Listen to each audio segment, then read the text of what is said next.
Here are 3 easy antiques to spot, and they can make big profits. No knowledge needed, just a good eye and a couple of pounds. And best part is, dealers walk past these things all the time. So let's get started. Number 1, glass paperweights. These have been around for pretty much a couple of 100 years, and more or less they're just a ball of glass. Very decorative with things inside, but they're just a ball of glass. Anybody can identify them. Prices start at just £1 for paperweights at car boot sales. Now, I bought a stunner in a boot sale in Cardiff a little while back. I'll show you that one now. This was a beautiful glitchy paperweight, concentric millefiori. Now, it sounds complicated, but look how beautiful that is. That was £1. You would buy it just because it's a beautiful paperweight.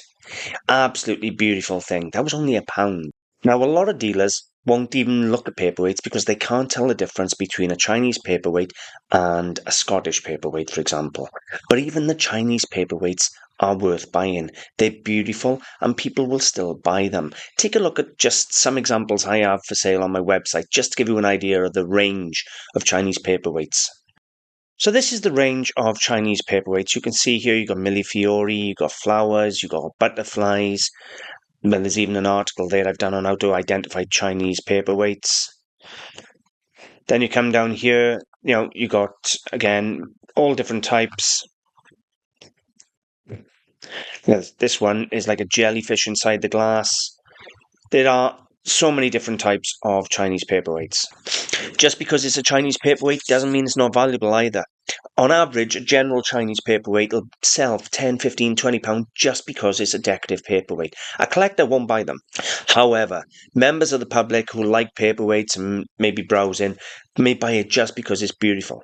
However, you do have Chinese paperweights from the 20s and 30s, such as China Whites, which are hand-painted paperweights on a white body.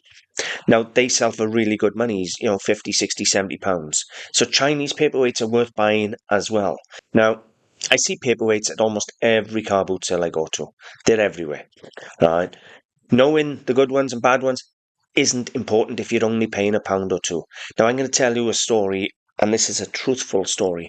I went to Madley car boot sale just a couple of weeks ago.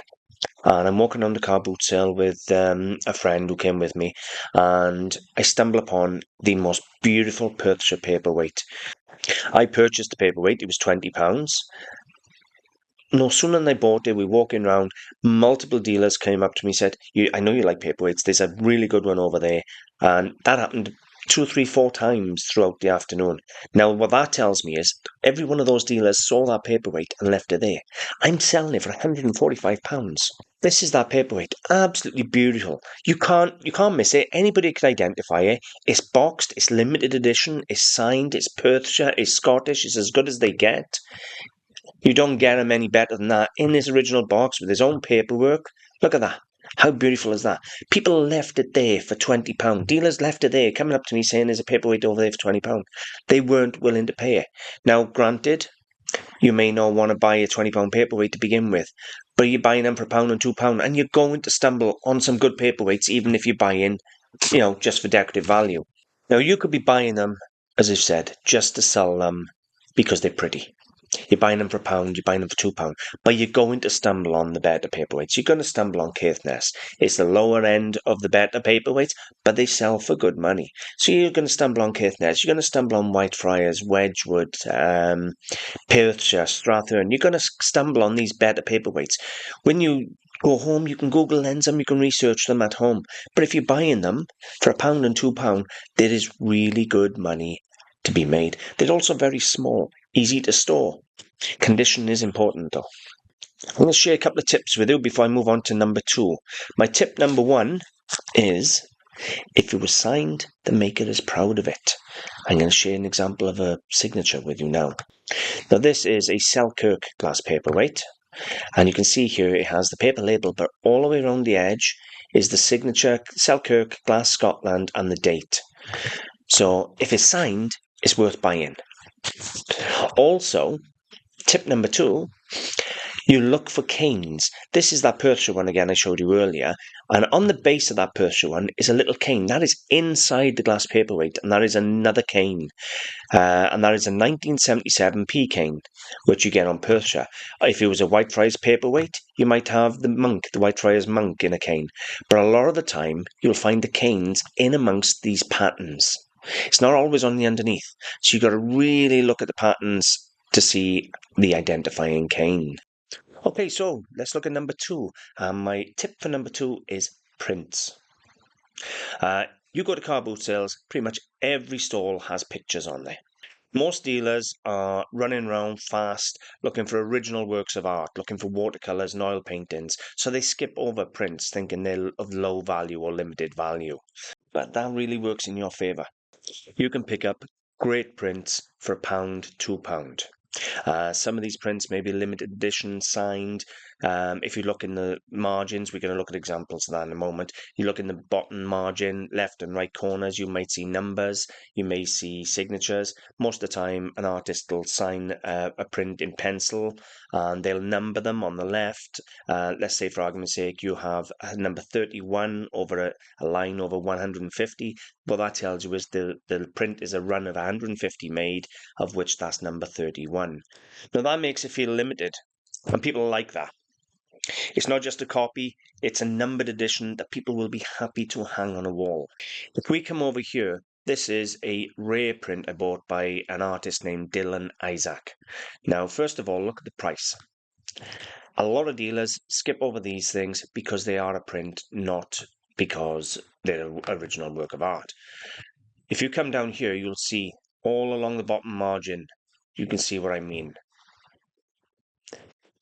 So this one is 35 over 50. Now that tells me there was only 50 of these prints made, of which this is number 35. It's titled in the middle, blue and white stripy pants, and then there you go, Dylan Isaac signed in pencil on the right. But people undervalue prints all the time. They really do. There's one there, £1,000 for a Dylan Isaac print. This one here is a Henry Moore print of a couple of sheep, £125. Absolutely beautiful print, framed up. That came in. This one came in for a £5 from Abergavenny. Let me share some examples of prints with you. I got pages and pages of prints. You can see I love coal mines, collieries, castles. It's a nice Tower of London there, colour aqua tint. Caerphilly Castle again, Balmoral. Some hot air balloons, a castle. Even Oriental, I got some beautiful Japanese prints, woodblock prints. I like prints. I like buying them for the images. Now, if you're walking around buying pictures just because you like the image, right? You're looking for the signature, you're looking for the numbers, adds a lot of value. But let's be honest, by law of average, you're going to stumble upon original works occasionally, and then the margins are going to be crazy. So you could be talking 10, 15, £20 for a nice unsigned print. If you can get a signed and limited edition print, you can be talking 40, £50. You stumble upon a nice watercolour or oil painting, you could be talking £100, £200, depending on the artist and if it's a listed artist. Prints are a really easy way to make good money and a great stepping stone into the antiques trade. Okay, number 3 are books. Books are one of the most overlooked items at car boot sales. Every stall has them, usually thrown in a box on the floor or under the table. But the opportunity here is huge. First of all, start by looking for usable textbooks. Things like law books, workshop manuals, any type of instructional book. These cost hundreds of pounds when new, so they have a very good high resale value.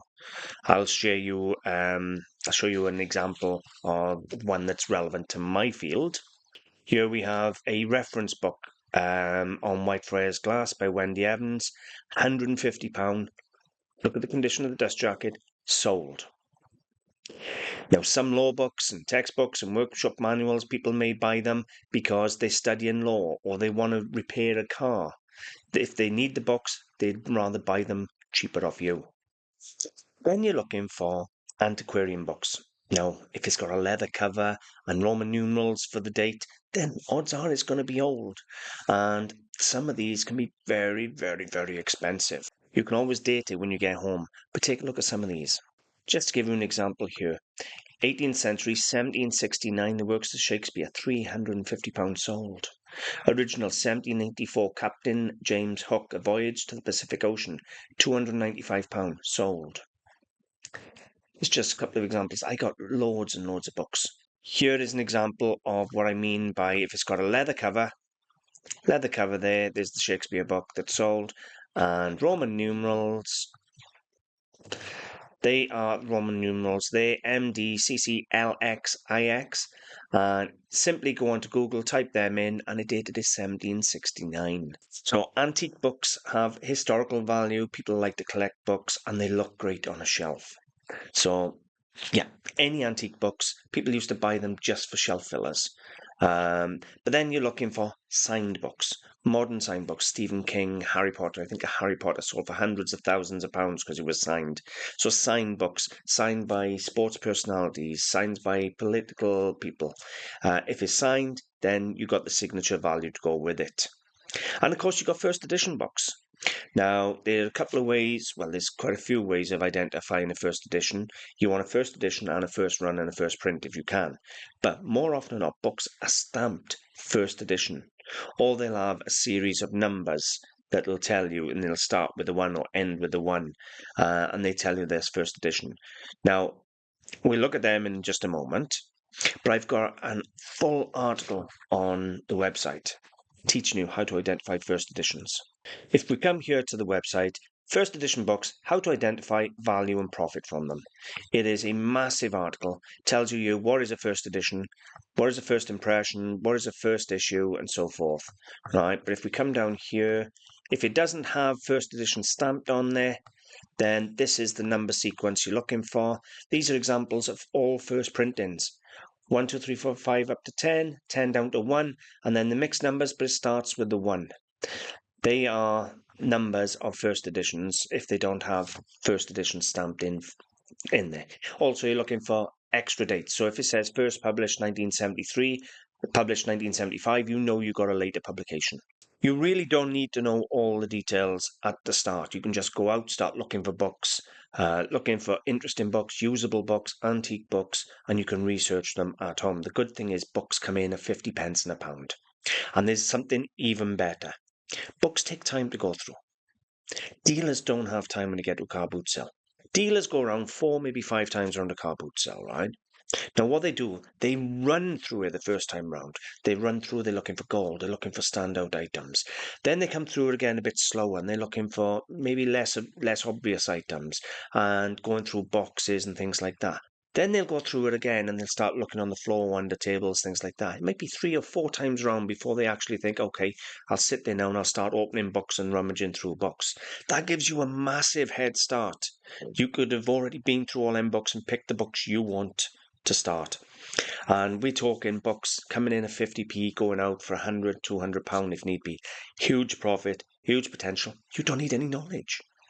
Everybody knows what a book looks like. So these are the 3 really easy antiques I recommend every beginner start with. Now, my name is Walter O'Neill, and I'm the founder of antiquesarena.com, and this is my full-time job. This isn't a hobby for me. This is not a side hustle. This is my day job. My YouTube channel is packed with videos like this and helpful videos to teach you all about antiques and share my passion with antiques. Maybe check out my website. I have got thousands and thousands of pieces of stock that will give you an idea of what you can buy at car boot sales. And I've got loads of articles like the one I just showed you there, how to identify first editions, all designed to help you, full of information. And I can guarantee you they're full of value that will help you. Now, I've done a live video this week, sharing my tips on basically, I done a video. If I was starting today with no knowledge and no money, how would I do it and how would I be successful and how would I get myself out of debt? So I'm going to link that and other useful videos in the description for you. And I'm also going to put an end card to a haul video, a recent haul video, just to give you an idea. If you want to watch one of my haul videos to see the type of things I'm bringing out of car boot sales, that'll be on one of the end cards. So I hope you've enjoyed today's video. If you have and you've had some value out of it, please consider subscribing. And if you have got value, real value, then please share the channel. Maybe you have a friend or another dealer or someone who wants to start out who may benefit from my channel. And I'd certainly benefit from your help. So thank you very much for watching, and I will see you soon.